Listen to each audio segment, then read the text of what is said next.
Hey guys, so I'm going to make you a little video on how to do Bakasana. So that's one-legged crow, and we're going to go over 3 different ways to do it, or to try it.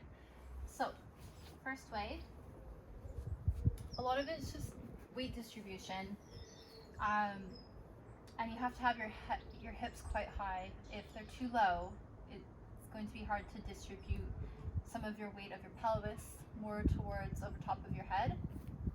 So put the inner knees to the back of the arms like crow posture.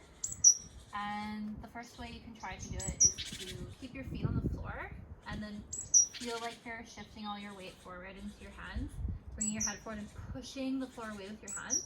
You need to draw your elbows in towards each other and then start to lift one of your feet off the ground and then send it back off of the elbow and up and back. Okay, so then you'll start to get the feeling of weight distribution more into the other arm. And then you can kind of play around with it and just see how you would tip forward. And you really need to keep thinking about your top leg, pointing the toes, so it's like pulling you up. And then maybe you can start to tip forward and then lift your foot off the floor. All right. So that's option 1. Not easy, but even if you don't even think about really getting your foot off the floor and just start to feel the tip forward and the tip back and the extension of your lifted leg up into the air, again, for that distribution of weight through your whole body and distribution of effort through your whole body, you can try that. And then pushing the floor away with your hands and drawing the elbows in just like you would in crow pose, but a bit stronger. So the second way to get into it is to start in crow pose, and then your feet are off the floor at that point, then sending one leg back. Okay, so let's try that one. I'll show you what I'm talking about. All right, so we come into crow pose, Bakasana,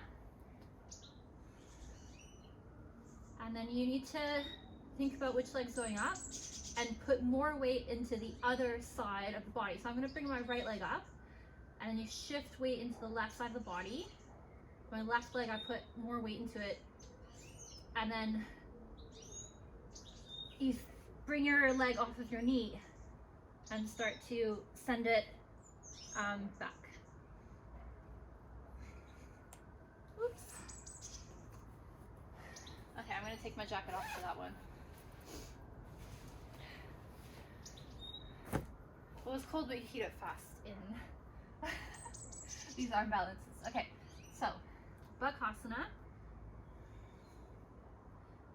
shift,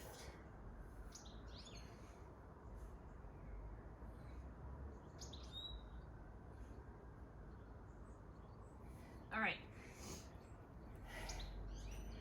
And if you also look at my hands, they're clenching the floor, so my knuckles are lifted. And that's good for preventing yourself from falling forward. So if you have the hands flat, like you would in downward dog, it's really easy to fall forward. And you can try that out for yourself if you want to. Just have your hands flat on the floor and then go forward and back, and then lift your knuckle and have your fingertip pressed to the floor, and lift both of your knuckles of your fingers, and then start to push into the floor and lean forward, and you'll just see that you can't go forward as far. So it's like a brake mechanism, and it prevents you from falling on your face. If you feel like you're going to fall on your face, you can do it on the grass, or just put like a pillow or something down to catch you if you fall. But try not to feel afraid, because part of preventing us from trying is a fear or apprehension of, or a feeling like you have to do the whole posture. We just want to, again, feel the weight distribution, the mechanics of the body in the pose, and then go from there. All right, so last thing you can try is to start in tripod headstand, then put your knees on the back of your arms in crow posture, lift one leg up, and then push your head off of the floor. Okay, so you have to be comfortable in tripod headstand. Don't do this one if you have any neck issues. The elbows are in a tripod, So not out here on the side, they need to be drawn in like you're pulling them together. And you bring your head forward, so when your head's forward, your elbow's stacked over your wrist, and then your shoulder is in line with your elbow, more or less. And if you're head sensitive, you can get an extra mat or just double up your mat so you have more cushion on your head, or get something thicker to support the crown of your head. All right, so you roll up on the crown of the head, walk up into tripod headstand, elbows in, knees to the back of the arms. So you're in a crow, and this is the way that you can push up into crow into from tripod headstand, but we're doing one leg crow. So we start with one leg off the elbow, and then try to push the head off the floor. Now, when you push off the floor, it's really easy to forget about your legs. You still want to think about pulling your legs together and pointing your toes so they're lifting you up, not back to the floor the other direction. So let's see if I can even do it here. So we're going to inhale, lift up. Oops, and my toe touched the floor.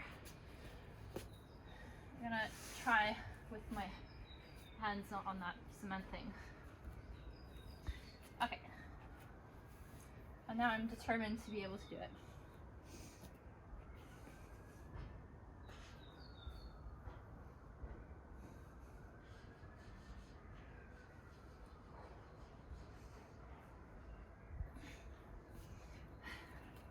Okay, whatever, you get the idea. You can try that and see which one works for you. So I think I learned how to do it in the first one I showed you, with your toes on the floor and just leaning forward and trying to lift the other foot off the floor.